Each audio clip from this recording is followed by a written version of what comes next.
दशरथ जी कहते हैं कैकेयी, क्या हमारा इतना बड़ा राज्य है, इतनी ऊंची ऊंची मीनारें बनी हुई हैं, दीवारें बनी हुई हैं, कैकेयी क्या इन दीवारों को पकड़ के चलने वाला भी कभी आएगा? क्या हमारे आंगन में कभी बच्चे की किलकारी गूंजेगी? कैकेयी क्या हमारी इन प्यारे प्यारे राज्य भवन में ठुमुक ठुमुक के चलने वाला भी कोई होगा? कैकेयी मैया कैकेयी टूट जाती है भैया, सब दुखी है, लेकिन कोई है तो मैंने निवेदन किया था ना, बताता है, और कोई है तो वो छिपाता है कि मेरा तो सब जानते हैं, तो तुम जानो अंतर्यामी। कि कोई तन दुखी, कोई मन दुखी, कोई धन बिने रहते उदास, थोड़ा थोड़ा सब दुखी, सुखी कौन है मैया? सुखी राम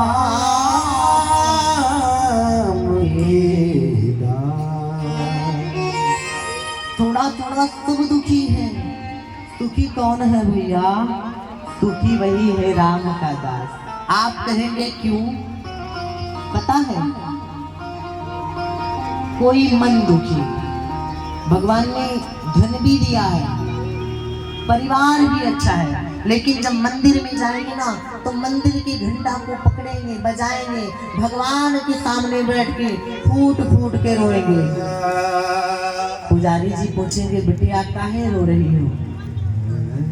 तो बताएंगे कि सरकार मेरे गोद में एक भी संतान नहीं है, लोग मुझे कटाक्ष शब्द बोलते हैं,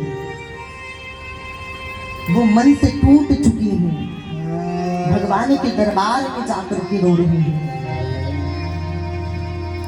कोई तन दुखी, तन मतलब परिवार भी चकाचक, बच्चे भी बढ़िया हैं, बच्चे गवर्नमेंट जॉब कर रहे हैं, बच्चे गवर्नमेंट जॉब कर रहे हैं, लेकिन बाबूजी जो हैं उनके यहाँ का जो नौकर है वो बढ़िया गुलाब जामुन खा रहा है, लेकिन सरकार जो मालिक हैं वो नहीं खा पा रहे हैं। क्यों? डॉक्टर ने बोला है शुगर बढ़ जाएगा, शुगर बहुत ज्यादा है, वो तन से पीड़ित है। तीसरा, कोई धन दुखी, माता जी परिवार भी बढ़िया है, भगवान ने 3 बेटी दे दी,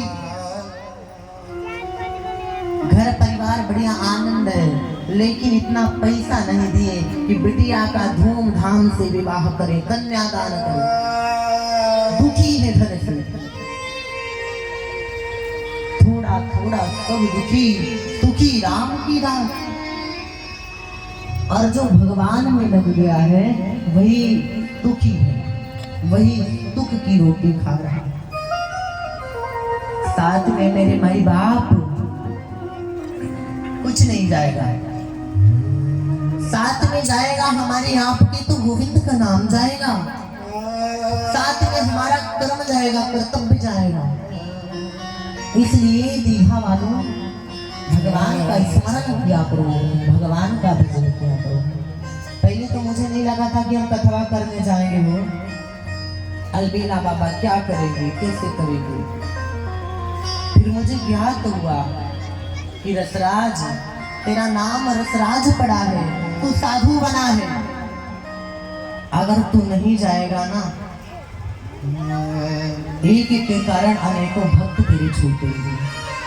अनेकों भक्त का मतलब कई माताएं तो यहाँ पे ऐसी हैं जो मुझसे स्वयं नहीं थी, लेकिन भगवान से प्रार्थना करती थी, भगवान कब वो दिन आएगा कि महाराज जी आए। अब मुझे क्या चाहिए? प्रेम चाहिए। अगर आप सब अपने जीवन में सक्षम हो गए, आपके बच्चे जिस राम कथा को श्रवण कर रहे हैं, उस मर्यादा को अपना लिए तो वास्तविक में आपका वो घर अयोध्या हो जाए। कौन सा पिता होगा जो पुत्र के दूर जाने पे रोया होगा, अपने प्राण को छोड़ दिया होगा? हम आप यही तो चाहते हैं ना भैया कि हमारे बच्चे सतमार्ग पे चले, माता पिता की सेवा करें। और जब राम की कथा सुनोगे तभी तो वो आएगा। हमें सतमार्ग पे चलना सिखाती रोज रामायण। माता पिता गुरु के चरणों में हमको लगाती रामायण। तो भैया ये कथा सुनना बहुत जरूरी है। आज महाराज दशरथ बड़े खिन्न मन से उदास होकर के शनि लोक जाते हैं। कहाँ? शनि लोक। और शनि लोक में जाकर के शनि को ललकारते हैं, शनि कहाँ है तू? और जब शनि लोक में गए ना भैया, शनि को ललकारने लगे तो शनि देव सोच रहे हैं भैया जिसकी तरफ मैं लख देता हूँ, जिसकी तरफ मैं लख देता हूँ वो तो भस्म हो जाता है, और ये कौन सा धुरंधर है जो मुझे ललकार रहा है। तभी महाराज दशरथ को ज्ञात हुआ कि यदि हम किसी के दरबार में कुछ मांगने जाएं तो झुकना चाहिए, है ना। कहते हैं कि झुकता वही है जिनमें जान होती है, अकड़ तो मुर्दे की पहचान होती है। इसलिए भगवत प्रेमियों झुकना सीखो, आप झुकना सीखो। आज महाराज दशरथ को जब याद आया, महाराज दशरथ हाथ जोड़ करके शनि देव की परिक्रमा लगाने लगे। और जैसे परिक्रमा लगाया भैया शनि की नजर रथ पे पड़ी, रथ भस्म हुआ ऊपर से नीचे। महाराज दशरथ नीचे की ओर गमन करने लगे। अब गिद्धराज जटायु देख रहे हैं एक वृक्ष पे कि कोई महान भूत ऊपर से नीचे आ रहा है। गिद्ध पक्षी होता है ना, पहले ऐसे यूं चलता है फिर सीधा हो जाता है। तो आज जटायु जी उड़ते उड़ते गए और महाराज दशरथ को अपने पंख पे लेकर के आए, गोदावरी नदी के तट पे लिटा दिए। और बहुत कड़ी धूप थी, इतनी कड़ी धूप है कि ऊपर से नीचे आते आते महाराज दशरथ को मूर्छा आ गई है। आज महाराज दशरथ लेते हैं जटायु जी गोदावरी में जाते हैं और एक पंख से इसे पंखा किए छाया कि धूप ना लगे, और दूसरा पंख जो गीला है पानी से पंखा कर रहे हैं। सोचो कि जब पानी पंख पे पानी है और मुख पे जाएगा तो मलिनता गायब हो जाएगी।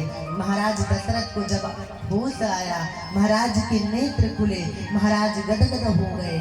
एक पंछी के भाव को देख करके महाराज दशरथ कहते हैं, सरकार आप जो मांगना चाहते हो मांग लो, मैं आपको देने के लिए तैयार हूँ। आज जटायु जी कहते हैं कि अगर आप कुछ देना चाहते हो राजन तो अपना बड़ा पुत्र दे दो। अब यहाँ भी चोट लगी। महाराज मुस्कुरा करके बोले, सरकार आप ऐसा मांग रहे हो जैसे दो चार है, मेरे पास तो एक भी संतान नहीं है। बोले चलो जब होगा तब दे देना, मेरा उधार है। महाराज दशरथ यहाँ आते हैं अयोध्या, और जब अयोध्या आते हैं ना, अब वही जटायु जी का प्रश्न उन्हें बार बार याद आ रहा है, बार बार उनको पूछ रहा है। पता है जब आप और हमारा समस्या दुनिया वाले जान जाते हैं ना तो और भी परेशान करने लगते हैं, करते हैं ना। अगर एक स्त्री को बच्चा ना हो तो चार माता जी अरे ऐसा हो गया वैसा हो गया, लेकिन क्या उनकी बेटी के साथ भी तो हो सकता है, उनकी पुत्री के साथ भी ऐसा हो सकता है। सास पहले उलाझना देगी, अरे मेरे बहू को बच्चा नहीं हो रहा, क्या बात है। अरे मैया जरा आप सोचो, वो भी तो किसी की पुत्री है, वो भी तो किसी की बेटी है ना। अगर आपकी बेटी के साथ हो जाएगा तो, इसलिए कभी भेदभाव नहीं करना चाहिए, अपने को अपना मानना चाहिए, किसी से ईर्ष्या भाव नहीं रखना चाहिए। महाराज आज वही बाबा लिखते हैं मानस में कि आज महाराज दशरथ को चोट लगा, और जब चोट लगा तो बाबा मानस में लिखते हैं क्या, आइए दो पंक्ति गुनगुनाते हैं।